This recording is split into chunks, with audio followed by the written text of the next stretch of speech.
Here's this week's Steam Code raffle winner. I give a Steam Code for a free game away with every video I do, and all you have to do to enter is leave a comment that wouldn't violate Twitter's terms of service. Make sure you have contact info in your YouTube profile so I can reach out to you. A complete list of games to choose from is in the description below. Make sure you subscribe so you don't miss a chance to win. Now on with the show.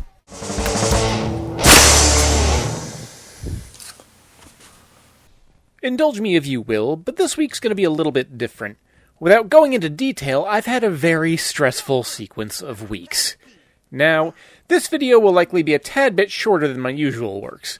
That aside, rather than highlighting the negativities that I would normally do in this format of video, I decided that the best advice I can give is to focus on an optimistic look to the future. So, here are 5 things that I am personally looking forward to. Number 5. Sonic Origins Plus. As mentioned in the past, I'm a Sonic fan. Now, Sega over the years has not been shy about re-releasing their foundational Blue Rodent in order to keep the lights on. Depending on the system you're playing on, you can usually find playable versions of Sonic's 1 through 3 and Knuckles. The main reason why I'm interested in this one, though, is the fact they are also including 12 Game Gear titles, some of which I believe have never been released in certain regions, or are still only playable on Game Gear. I personally love compilations that allow me to condense my collection, and this will allow me to do that while expanding my library of games. And by getting rid of some of the original source cartridges, I'll be able to get a little bit more spending cash. Which leads wonderfully to the next thing I'm looking for.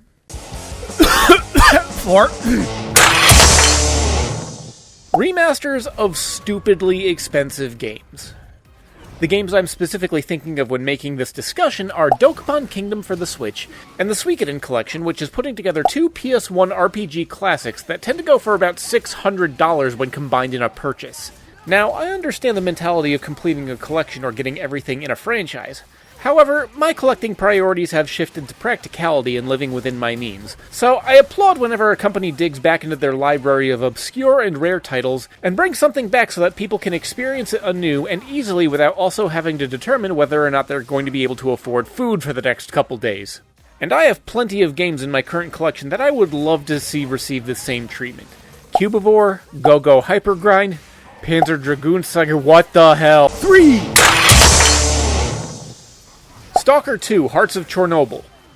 After the Metro series and Chernobylite, I've become genuinely interested in most any game that is set in the Chernobyl exclusion zone and is made by an Eastern European developer. I know that this game has been postponed a few times due to various conflicts initiated by bastards wanting to resurrect the Soviet Union, but the Ukrainian developers have amazingly been plowing through that issue. The story perspectives, attention to detail, and the impressive atmospheres from developers in Eastern Europe or Russia are something that I can fairly consistently get behind. It's just a shame that there was no such thing in the recently released Heart of Chernobyl title. I'm probably also going to give a shot to the original Stalker games before this one hits home, and we'll see if that heightens my excitement or reduces it.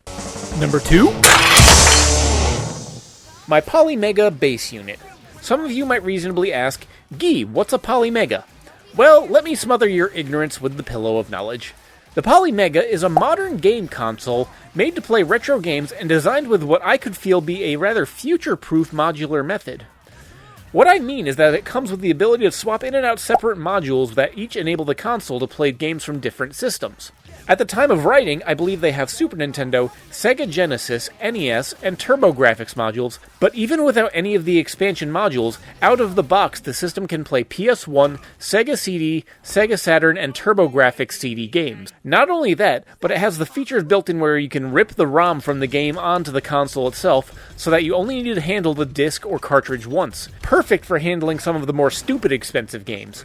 It also supposedly features a slot to install an SSD, an online store for you to purchase retro games, and is receiving updates to ensure that 100% of the libraries for the systems it's made for will function. Now, the system has technically been out to a minor degree for a couple years now, but due to supply chain issues, they've had production problems, but their most recent update states that I should be receiving it by this July. I certainly hope so, because I placed my order for it back on March 28th of 2021. However, that somewhat pales in comparison with how long the final thing I'm waiting for has been in production. 1. 6 Days in Fallujah. Now, this one is a bit complicated, and I'm not looking forward to it for traditional reasons of hype or interest in playing in even a particular genre.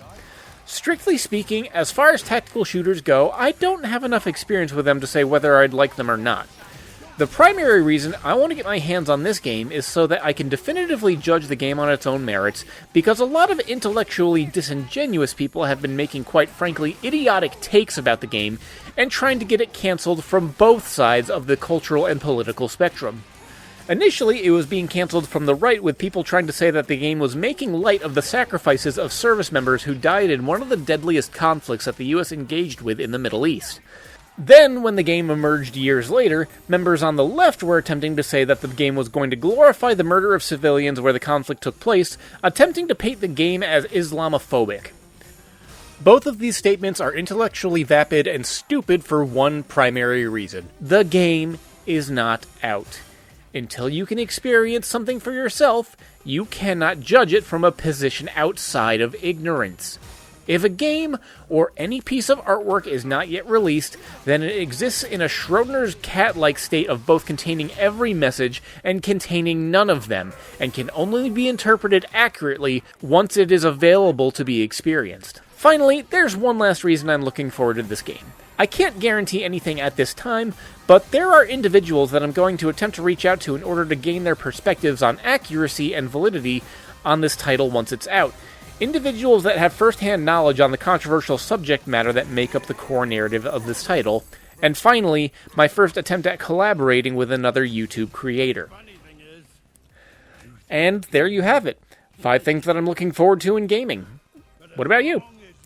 I find this exercise rather invigorating because with all the fuckery of the gaming industry over the last few years, I find it difficult to be anything but a cynic when you're educated. And maybe there's something you can tune me into that I'm not aware of. Hey, look at that, it's the end of the video. Don't forget to subscribe, and remember that commenting can actually win you a free prize. So until next time, this is Gheeotine saying thanks for watching and keep your head on your shoulders.